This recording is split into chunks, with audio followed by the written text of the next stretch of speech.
Now we'll turn it over to the head coach, top of the hour, every week, Coach Kevin Callahan of Monmouth. Good morning, Mark. How are you? Well, fine, Coach. Hope you're doing well. Doing fine, thank you. Hawks with the 10-point loss at Liberty, heading back on the road to Coastal Carolina. If you can open up, talk about the game with the Flames, and then give us your thoughts on the Chanticleer. We'll go to questions. Okay, sure. Liberty's a very good team. They're a team that, does not have many flaws on either side of the ball. I think they're a team we knew going in had great balance, and they're an explosive team offensively, and they're a physical team on defense. And I felt that our guys went in and played extremely hard, and were able to make some plays early on. I think Liberty, to their credit, they forced us into some mistakes as we got into the fourth quarter, and those mistakes ended up turning the game in their favor.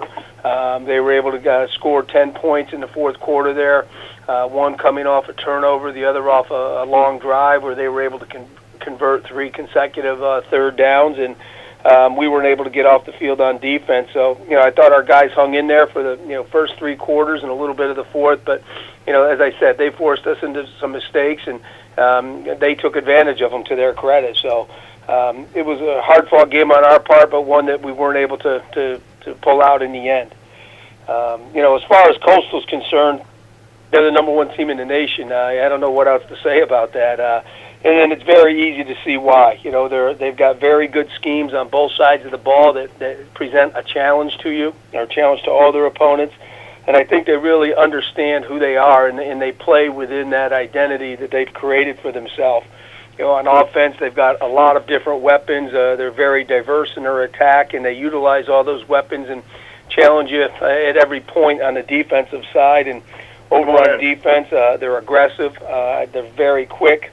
And they can pose some problems for you, some matchup problems. So as we go to work this week, we know that we're going to have to really do a great job preparing, and then hopefully we can rise up to the challenge again that we're going to face playing the number 1 team in the country. All right, Coach, thanks very much. At this time, we'll move to questions for Coach Kevin Callahan of Monmouth.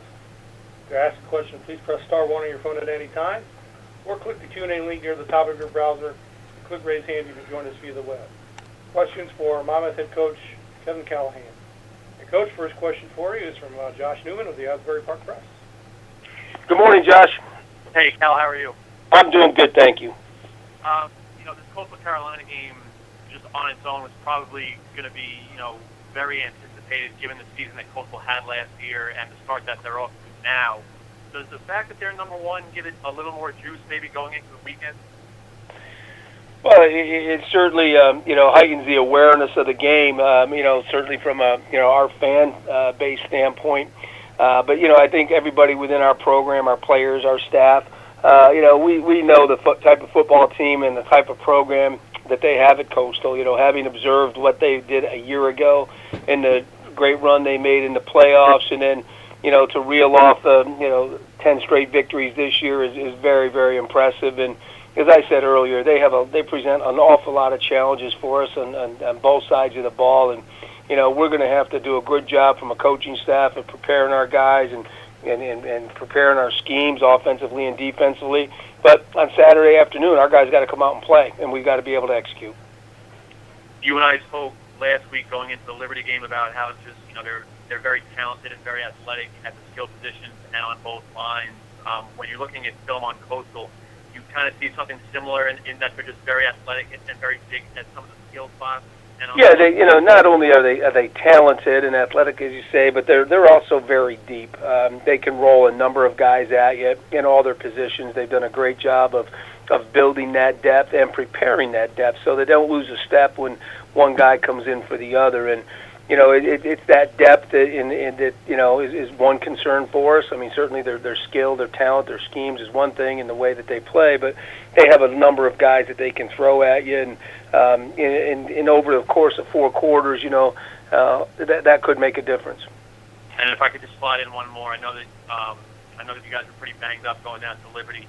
I know it's early in the week still, but is there any sort of update on guys like Sterling and Masick and those guys? Well, I mean, they're getting better. That's the update. We're moving. We're making some progress. We're improving in terms of our health. kind of remains to be seen if those guys will be ready for the game yet. Yeah, she's here. She's there right now. So. Thanks, Cal. Thank you, Josh.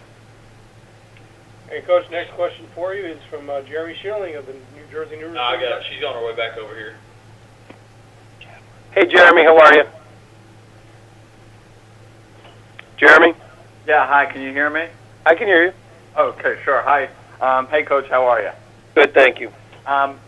You know, and Josh kind of touched on this, the fact that you're facing the #1 team in the nation. I would have to think that when you come out of that game last week, when you guys were right there for most of it, have the untimely turnover late, and ultimately fall to Liberty, that there was probably a lot of disappointment and frustration on the guys' part that they can't kind of get over the hump.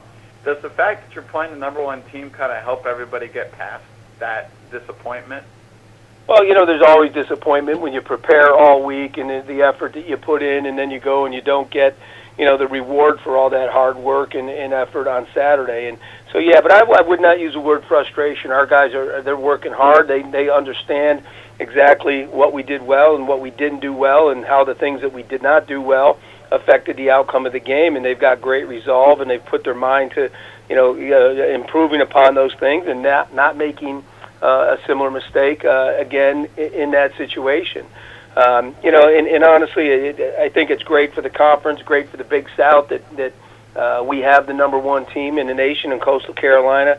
But quite honestly, if they were #1, if they were #2 or #3, it wouldn't change our approach to the game. We know what we see on video. We know what they've accomplished. We know, you know, what they can do on the football field, and that's the challenge that we have.